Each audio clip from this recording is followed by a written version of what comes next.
Hey folks, and welcome back to the FPL Tips YouTube channel for yet another video. In this video, I'll be taking you through some of the last minute thoughts and burning questions ahead of the deadline of Game Week 7 tomorrow. And let's directly get started. There are quite a few important questions, in fact, we'll need to be addressing. And the first one is the yellow flag people. Most of us have teams which have enough players which are yellow flagged, orange flag, red flag, and might be injured, might miss out, and we all are thinking about what to do with it. Firstly, it's what to do with the Botman, Chilwell, Saka, and Madison. These are the four most popular assets who are currently in the injury line. Jackson is suspended.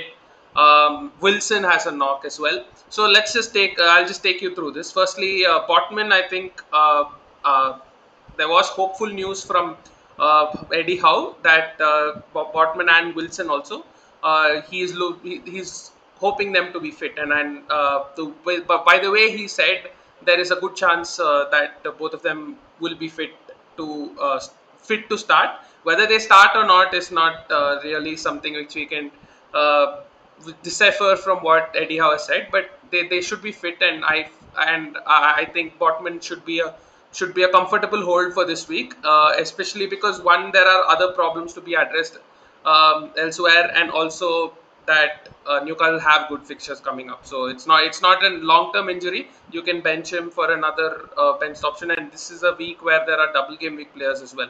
So yeah, so basically you can play your Kabores and Bayers and Bells, and so just bench Botman if that's the case. But I'd still not bench Botman. I'm not suggesting you to bench Botman.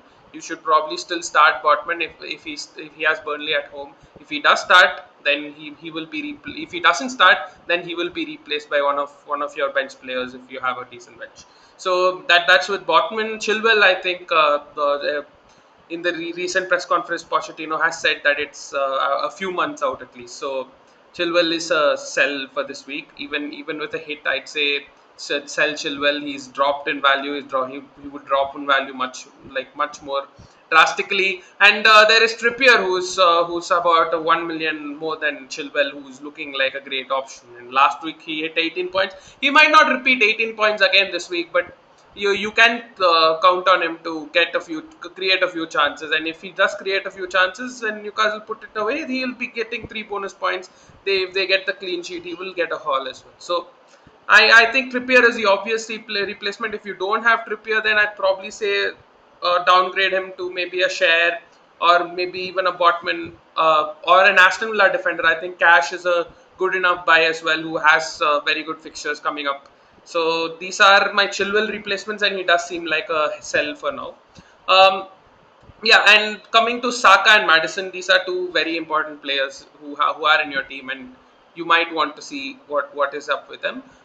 Firstly, let me come to the easier one, which is Madison, who has trained today. Is the latest news from Ange. So I think he will be starting. It's a main fixture. It's against Liverpool, and an important fixture at home for Tottenham. And Madison is a very important player. So if he's anywhere close to 90 to 95% fit, he will be starting, and it seems like he will be starting. So keep your hold on Madison, because after this they have Luton away, Fulham at home, Crystal Palace away. Quite good fixtures to come up with. So Madison is definitely a hold, and start him if you have a better bench, a deeper bench to start. Maybe if you have a Morris in your bench and have 8 attackers, and Madison is someone you could afford to bench, then it's not the worst idea to bench Madison. It's not the easiest of fixtures also, but it's completely okay to start him as well. And I personally will be starting Madison this week. Coming to Saka, the fourth player in this list. I think Saka, we haven't gotten obvious answers from Arteta. He said that even in the latest one, he said that Martinelli, Trossard, Saka, Rice have all not trained yet, and that does look like a worrying sign. And Saka has Man City at home next week. So if you don't have a bench, if you want to chase the points, I think Son is upside chasing, because if you don't have Son next week, you have Luton away where he's also captainable. So there is a good case where you can do the Saka to Son move 1 week earlier, or if you are planning to wildcard next week, then you can do Saka to maybe a Bowen as Sheffield United at home, And that's a very appealing fixture as well. And if it's a 1 week move, I'd probably say Saka to Bowen. If it's a longer term, then Saka to Son. But again, hold on to your moves today. Wait for the latest team news and make the team just be like an hour before the deadline comfortably tomorrow. So that's with these four popular assets. Wilson again. He should be starting. I think Isak started in the midweek. Isak will start again in the Champions League. Very important fixture against PSG. So I think just hold Wilson and start him. Coming to the more questions which I'll be taking up is your Chelsea assets. Removed Sterling, Chilwell, Gusto, Jackson for a hit. As I mentioned Chilwell already, you should probably remove him even for a hit. And I'd say the same with Gusto and Jackson as well. Jackson, very unfortunate. He's got his fifth yellow card. He's suspended. Same with Gusto, who got a red card and is now suspended. And with that, you have Chelsea who are very injury hit and and further as well. And Jackson has alternatives in the striking department. Alvarez is a very good option. So is Watkins. So is probably Wilson for a week. Maybe Morris if you have to wildcard. If you want a 1 week punt, then I'd say Wilson or Morris. But if you want longer term, I think Alvarez, Watkins, and Darwin Nunez are my best options. Darwin Nunez, let me just slightly touch upon him. He looks like he's going to start more games now. Klopp is quite positive around him, positive around his defensive work, which is quite important because if he doesn't show defensive work, then Klopp wouldn't be starting him too many games. If Darwin does start starting games, he has XG which is through the roof, which is some of the best in the league. And if and he has quality all around providing him, and eventually he might miss big chances, but not too many. He will be ticking along goals, getting a good getting games where he could also haul. So Darwin Nunez is an option as well. And Gusto replacements, as I mentioned earlier, probably any Aston Villa defender or a Newcastle defender. Sterling is one I'd say it's not a hard sell. It's a Fulham away fixture. Sterling is gonna start. Sterling is on penalties, and if you've been patient so far with Sterling, I'd say be patient with him because it's a Fulham away and Burnley away double fixture. With the other three, I see the appeal. They are either suspended or injured, and they're also not looking great. Sterling is looking much better than the other assets, and Sterling will be getting most like 90 minutes, and he might come out with a return. So Sterling is not a hard sell. You could still sell Sterling for a Bowen or a Son if you have the money, if you have the transfer. But I would not. I would say not force it. So that's with this question. Coming to the next question, wildcard now or in subsequent game weeks. As we also discussed before, a lot of yellow flags this week, and a lot of Chelsea assets you'd like to remove. And yeah, so further that I think like this week is not the best week to wildcard. Firstly, because Liverpool have a bad fixture, Aston Villa now don't have the best fixtures as well, and so your United assets have a good fixture. Your Sterling has a good fixture, and I'd say your Spurs assets also have a bad fixture this week. So next week you can have your Liverpool assets and Spurs assets and Aston Villa assets in your wildcard. And this week you can just try to, if possible, you can try to navigate. And the other reason is there are a lot of fixtures that you can dead end with this week. There is a double game week which you can navigate for Burnley and Luton. There are fixtures where you can maybe play Wilson, maybe take a punt on Gordon. Gordon, I also feel is a long term option for now because Barnes is injured. He's out till at least early next year. So Gordon could be starting much more games. He looks lively, and he can also be an enabler for your more expensive options. And yeah, so I feel like there are a lot of 1 week punts for this week. So next week is the real fixture change. Next 2 to 3 weeks, and so game week 8, 9, or 10 is a better time to wildcard than this particular week, and you can fairly easily navigate through this week if you have even if you want to take a -4 hit, unless you have Chilwell, Jackson, Saka, and maybe a Mitoma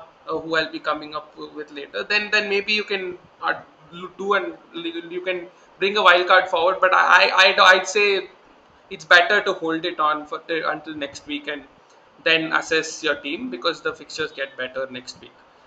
Just coming to the Mitoma and Estupinian question, they have difficult fixtures now. They first play Aston Villa away, then I think they play Man City and then Liverpool. No, so Liverpool and then Man City. So yeah, difficult fixtures for them, but they are a team which are quite attacking. So Mitoma, if you don't have, if you have other more important areas to address, then holding Mitoma for a week is not a big problem. And if you do hold him, then you can just hold him on all the way, because after game week 10, Brighton have brilliant fixtures, and that's when Mitoma is on my watch list as well. So um, if you have the room to sell him this week, then maybe you can sell him for a Bowen, you can sell him for a Madison, and get those fixtures which they have.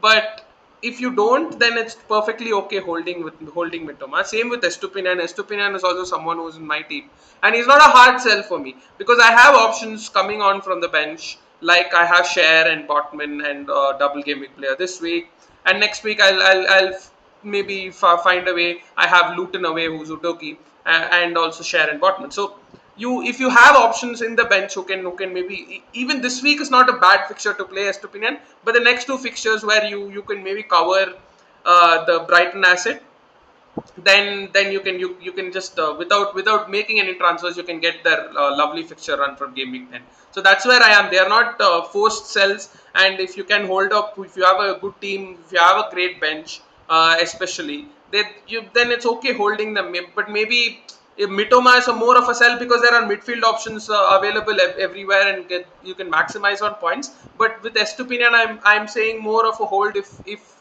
you have your bench strength in the team.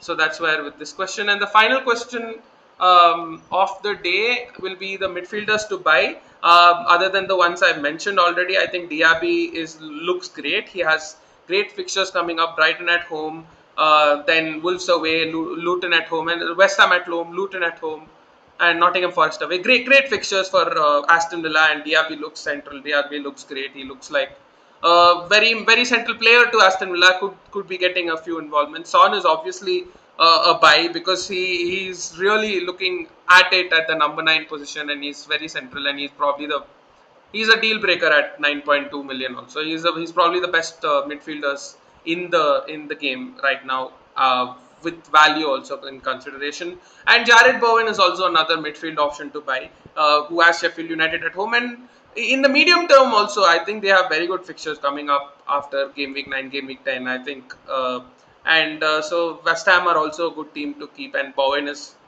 very central for when it comes to West Ham. And there are some fixtures where he might play strike as well. And and fixtures, even in difficult fixtures, the outlet is through Bowen. He scored against Liverpool. He scored 4 goals this season, and he's very and he scored against Brighton also. These are games where they didn't have the ball much, then they do the counter attack a lot, and so that makes Bowen becoming a great option as well. And other than this, I think Madison is a great option for next week. So of course Salah, if you can get him, he's obviously a good option.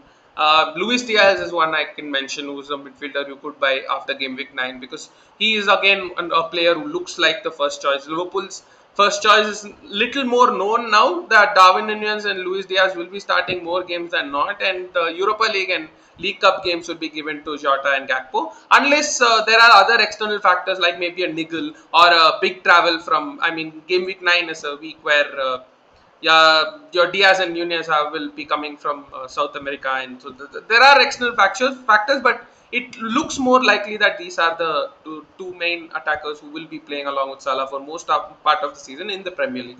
So Diaz could be an option as well. So there are quite a few midfielders who you could look at and buy. And yeah, that brings us to the end of the video. And if you like the video, please hit the like button and hit the subscribe. And we will be coming with more content. Looking forward to bringing more content. And if you have any questions, any more questions that need to be addressed, please let us know in the comments. Let us know in the comments your thoughts ahead of game week 7. And all the best for the game week. And thank you.